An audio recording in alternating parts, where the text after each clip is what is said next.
For a long time, I've been a fan of superheroes. Through TV shows, movies, or video games, I've always enjoyed the adventures of Marvel or DC characters. Still, to this day, my experience attending Avengers Infinity War is on my top 10 memories, as it was an amazing, emotional, and fantastical movie, especially to experience with so many people, so many fans reacting, everybody at the same time. However, recent superheroes content has been disappointing, with the exception of a few shows, like Loki Season 2. If you haven't seen it, give it a shot. It is something special especially the last 3 episodes. Just go watch it. Unfortunately, other than that, everything else that has come out has been stagnant, barren, and a complete contrast to the great superhero era we experienced before 2020. Thankfully, the future isn't dim. This month, Marvel is on a roll. The studio announced 2 complete new gaming experiences that cover both the single-player and multiplayer side. First, let's talk about Marvel 1943 Rise of Hydra. Announced for the first time all the way back in October of 2021 as an upcoming action-adventure video game developed and published by Skydance New Media from Skydance Media. The game is directed by Amy Hennig, who's been involved in the Uncharted games as a creative director and writer. Not much else was known about the game until this month, in March 2024. Skydance and Marvel revealed the game's full title as Marvel 1943 Rise of Hydra during the Epic Games panel during the Game Developers Conference of 2024. And they also revealed a brand new trailer showcasing the story details. I'm more concerned with the 6-foot cat man who's got claws that can cut through vibranium alloy. By my count, that makes 2 super soldiers loose in Paris. 3, counting you. And that's 2 too many. The game will take place during World War II on a losing battle against Hydra. Both Captain America and Black Panther are fighting against the devious organization and against each other. From the trailer, it doesn't look like both characters are teaming up against their enemies, which makes the setup of the story intriguing and suspenseful. It is never said what exactly brings Black Panther into the mix. We know from the original story of Captain America he's there to stop Nazis and destroy the Hydra seed. Maybe Hydra agents stole vibranium, thus Black Panther looking for answers and getting back his stolen goods. While there isn't any gameplay, the game looks phenomenal. Taking place on occupied Paris, Nazi control is still on full swing. The game's scenery does a great job at capturing the dark and grim mood. The details on the streets, decay of the war, the dark tones, and the fog of winter time is high above the roofs. It has some absolutely beautiful decor on the city's architecture. It is just fantastic. It's phenomenal how this game looks. Graphically, the game will be a stunning showcase. Now, on gameplay, from what we see on the trailer, I can only imagine it will involve a lot of stealth. I'm hopeful. Black Panther is one of those characters that allows the player to blend in the shadows and take down enemies in complete secret. Maybe get a few gameplay sequences like the ones from the Black Panther movie?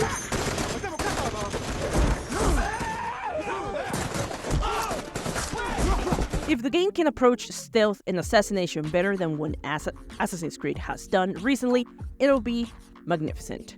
With the presence of 2 different characters that approach combat in different ways, maybe the game includes a duality of gameplay. On one side we got stealth from Black Panther, and on the other side we got Captain America with a classic, maybe hand-to-hand combat assisted by Captain's vibranium shield. I'm thinking with the Captain combat could be similar to what the Jedi games gameplay has with Cal using his lightsaber. Interchanging the lightsaber with the shield, there can be some creative ways to implement special moves with a Souls-like combat. But that's just me speculating. Now, the cast was also unveiled by Marvel, confirming that Carrie Payton and Drew Morling would lead the ensemble as Asuri and Steve Rogers, respectively, alongside Marky Richardson as Gabriel Jones and Megaline Ashukunwoke as Nanali. Marvel 1943 Rise of Hydra is set to premiere sometime in 2025, so there's still a long time before we get our hands on the game. So instead, let's move on to a game that we could potentially try out a lot earlier, and it has a lot of promise. You'll need a top-notch team to win this one. Pick your hero. Get ready. Marvel Rivals is the take on Overwatch meets Marvel. Well, personally, I've never been a fan of Overwatch. Its lore never captured me. Having Marvel characters is a lot familiar, and because I know the characters and I enjoy their stories, so this new approach of Marvel characters is appealing to me. While saying this game is like Overwatch might not be the best way to invite players to try it out, the game itself is including new game systems and creative character powers that already put the game in a different level. Not saying that it is the better option, instead it makes it different, and being different is great. Currently, Overwatch is in a slump, a very, very deep slump. After the failed release of Overwatch 2 and the continuous problems within the game, as well as the problems on the esports scene, which is basically all non-existent, it hasn't helped with the game's popularity. So right now, it could be a perfect time to introduce a game like Marvel Rivals. Let's go into more details from the game.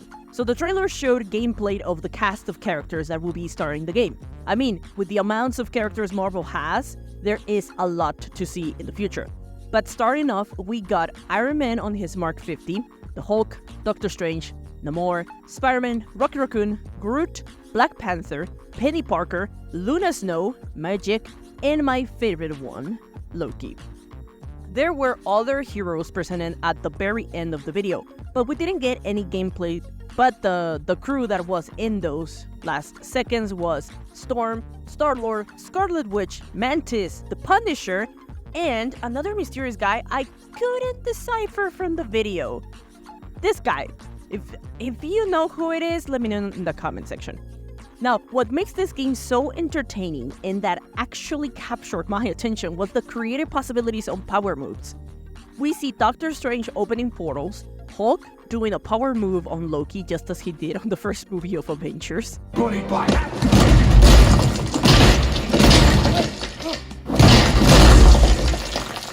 Spider-Man stunning other characters with his webs and using traversal with his webs. Of course, it has to do that, right? It wouldn't make sense of Spider-Man just running around on the map. And my favorite part, of course, Loki shapeshifting into other characters to use their powers. Kinda OP if you ask me. He's the Kirby of the Marvel, I guess. But that's not all. The game also utilizes a gameplay system called Team Up. Here, players can power up their teammates, creating special movesets and attacks. We saw the Hulk powering up Iron Man to create a super beam.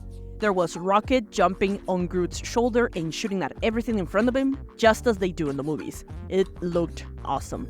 Now, that's what will give life to the game. How much innovation the powers of the characters are, how can you bring them together on the combat, and how you can use them together as a team, because at the end of the day, this is a team-based game. And of course, the team-up system, how distinct is it going to be for each character? Can every character team up together? And how much is the kind of variation going to be between characters? But it seems the game will take a multiverse approach, because the customs of the characters are variations from the original customs of the heroes. So I'm hopeful to see other variants of different Marvel characters, which that's another thing to note. Marvel Rivals won't be just heroes. We will have villains as well. We already got Loki and possibly Galactus. I don't know, there was this girl Galactus on the trailer, and apparently from the comment section, some people were saying it was the daughter of the Galactus. I don't know a lot about that, okay? I'm not a comic book fan, but I am very much a video game, TV show, and movie fan. But if you know about this, let me know in the comment section. But hopefully later on, more villains will be included on the game. I really want to see, of course, the classics, right? Magneto, Prowler, the Green Goblin, just to name a few of the favorites. But there is a lot of potential for the game to explore new characters. And of course, I'm sure not every character can be on the game. It will be too many. And maybe some heroes and villains have too similar of superpowers between each other. and might not be on the game as well because of that. Now, of course, the development team will also have to put into focus the balance of the superpowers and the counters each hero or villain can have. Any PvP needs that, a good balance. Don't make characters boring, but also not overpowerful. The development team behind Marvel Rivals is NetEase Games, creators of games like Naraka Blade Point, Dead by Daylight Mobile, and a bunch of other mobile games. While their game portfolio isn't a great, exciting presentation, they have experience, at least with Naraka Blade Point. It is a Battle Royale Ninja Samurai game style. It's a different take, right, on the Battle Royale system. They have power and abilities that assemble the whole theme of the game. And maybe some of that will translate into Marvel Rivals. It was an entertaining game till some point. I feel like it happened to me the same it did with Overwatch. I didn't see the lore. I didn't relate to any of the characters, so after a few games, I just left it. But for now, let's see what they do with Marvel Rivals. The game is set as a 6x6 PvP game.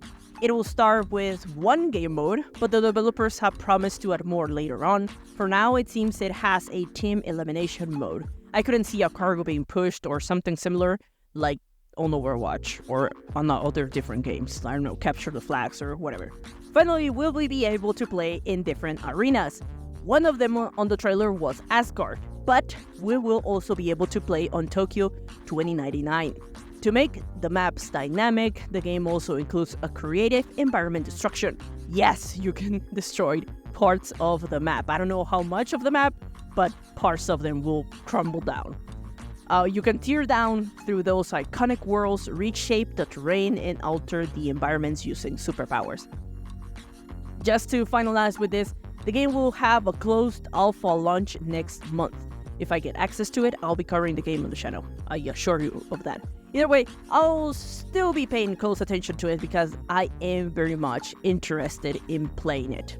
But that's all for this episode. What are your thoughts on this new upcoming games? I am excited for either of them. I love superhero games, I love Marvel, and I want to see more refreshing takes on the video game area because I've seen a lot on the TV shows and on the movies, and as I said on the start of the video, not everything has been great lately, but hopefully they bring a better representation to the video game market. And this to look like a new and fresh style of game. But I want to know your opinions. Let me know in the comment section. I'm the Honey Badger, and I love to talk about everything gaming from news to games. If you like the video, remember to leave a like and share. It really helps. Don't forget to subscribe. See you in the next video. Keep on gaming.